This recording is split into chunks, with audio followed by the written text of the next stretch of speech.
Ndagusuje kandi ngo ikaze wowe uhora kuri Elmo Pod, we wakoze subscribe, we tubana umunsi kundi warakoze cyane, we tubana mu update. Imana iguha umugisha. Utarakoze subscribe yikore kugira ngo tujye tubana umunsi ku wundi.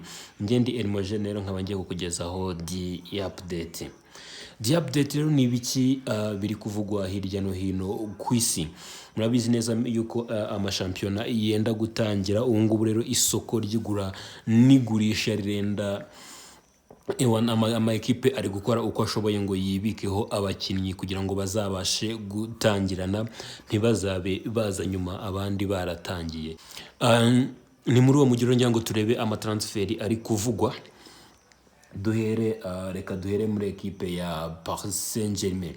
Paris Saint-Germain ni ekipe yamaze kwibikaho abakinnyi bagera kuri babiri, uwitwa William Pacho ndetse n'uwitwa Joao Neves.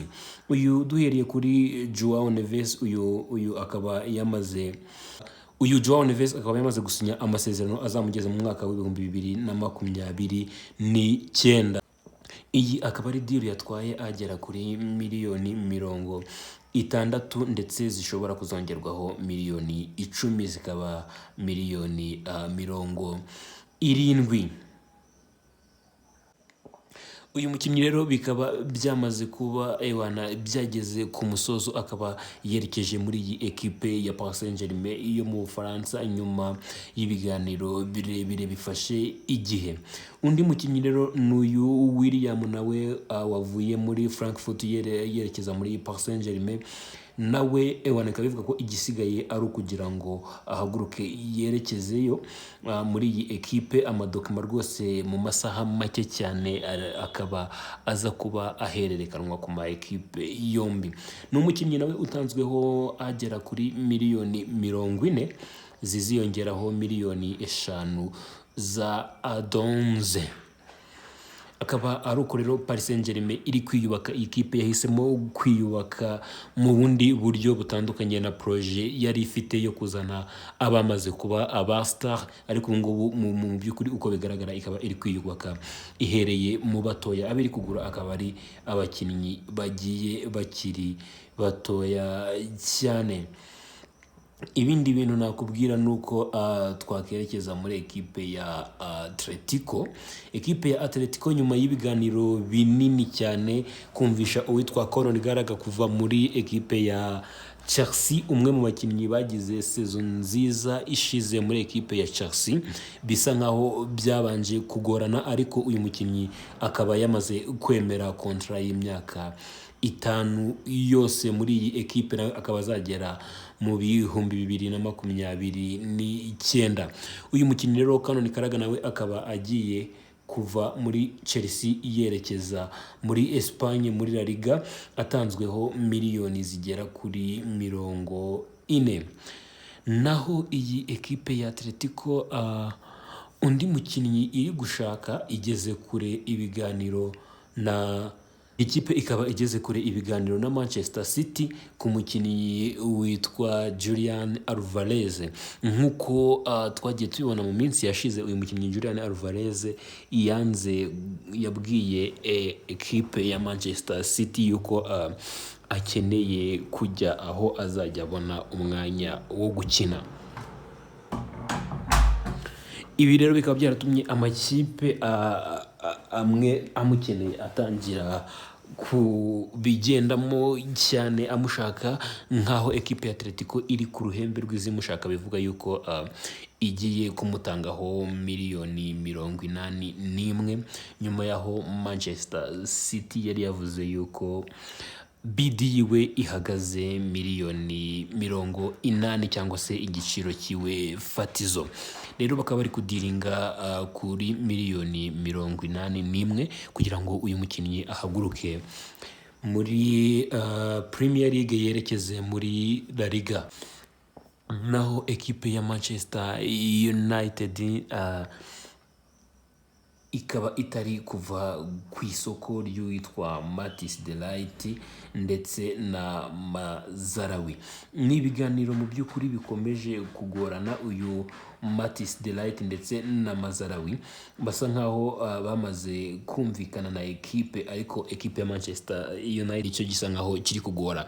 Mu bigaragara nuko iyi deal ishobora kurangira mu cyumweru kiri imbere tugiye kwinjiramo, mu gihe iki ngiki bisa nkaho bitaragera ku musozo. Aba bakinnyi uko ari babiri ni abakinnyi bagaragaje yuko bashaka gusohoka muri ekipe ya Bayern Munich bakaba bakerekeza muri Premier League muri iyi ekipe ya Manchester United, yaba Matisse de Ligt ndetse na Mazraoui. Naho uwitwa Füllkrug akaba yamaze gusoza medical test muri ekipe ya West Ham. Uyu mukinnyi rero akaba yatanzweho agera kuri miliyoni 27, akaba azasinya amasezerano amugeza mu mwaka w'ibihumbi 2027, ariko hakazamo option y'umwaka umwe ushobora kongerwa bitewe nuko yaba yitwaye cyangwa se ekipe igaragaje yuko ikimukeneye. Uyu mukinnyi rero mu masaha make nawe araza kuba yerekanwa ndetse anasinye kontra y'iyo myaka yiwe tumaze kuvuga, akaba rero yamaze gukora medical test. Umukinnyi witwa Nicolas Pepe akaba yamaze gusinyira ekipe ya Villarreal nka free, akaba rero nta masezerano yarafitiye ikipe iyo ariyo yose nyuma yuko avuye muri Arsenal. Bisa nkaho mu by'ukuri byanzwe, yaratanzweho miliyoni zigera kuri 80 akerekeza muri ekipe ya Trabzonspor. Ubu ngubu ageze muri Espagne muri ekipe ya Villarreal, akaba ariyo yamaze kuba asinyira, akaba ariyo agiye kwerekezamo mu by'ukuri, akaba ariho agiye gukomereza kariyeri yiwe. Ni mu gihe muri Premier League byamunaniye kandi ari umwe mu bakinnyi bahenze ekipe ya Arsenal miliyoni zose 80 bikanga, akaza kwerekeza ahandi, birangiye yerekeje noneho muri Villarreal nka free. Naho ekipe ya Arsenal iravugwa mu kuzana uwitwa Leroy Sané. Kubera iki Leroy Sané? Leroy Sané barashaka kumuzana mu rwego rwo gufasha uruhande rwa Bukayo Saka, cyane yuko uwitwa Reiss Nelson byagaragaye yuko atari kuri calibre yo kugira icyo yafasha mu gihe Bukayo Saka yabasohotse mu kibuga. Ibi rero bituma bipushinga cyane Arteta ku isoko, akabona yuko ukwiriye kuzanwa ari uwitwa Leroy Sané. Uyu mukinnyi utarifuzaga mu by'ukuri kuva mu Budage, cyane ko yavuga ko asubiye iwabo avuye mu Bwongereza igihe yavuga muri ekipe ya Manchester City. Bigaragara yuko bitewe n'umubano yari afitanye n'uwitwa Mikel Arteta ashobora kuba yagaruka mu Bwongereza aje muri ekipe ya Arsenal ataje muri Manchester City yahozemo. Avuga yuko amagambo uyu mutoza Arteta yamubwiye ariyo yamukomeje bigatuma akomeza gukina ku rwego rwo hejuru.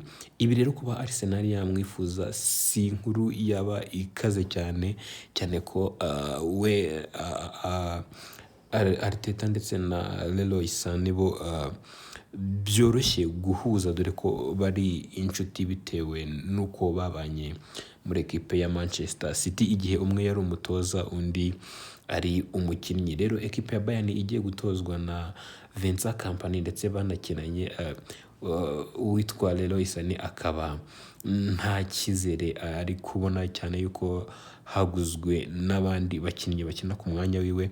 Akabona yuko rero icyaba cyiza ruko nawe yasohoka muri iyi ekipe. Ivugwa cyane rero imushaka ni Arsenal kugira ngo imuzane ku ruhande rwa Bukayo Saka, Bukayo abashe kugabanyirizwa imikino akina ndetse abe n'umukinnyi wongera karte muri Swadi uyu Leroy Sané, kugira ngo ekipe ya Arsenal irushaho kwiyubaka mu ntego zayo yihaye zo gutwara igikombe cya shampiyona cy'uyu mwaka, ndetse no kugera aho yagera mu mikino ya Champions League ikarenga aho yari yageze sezo yashize.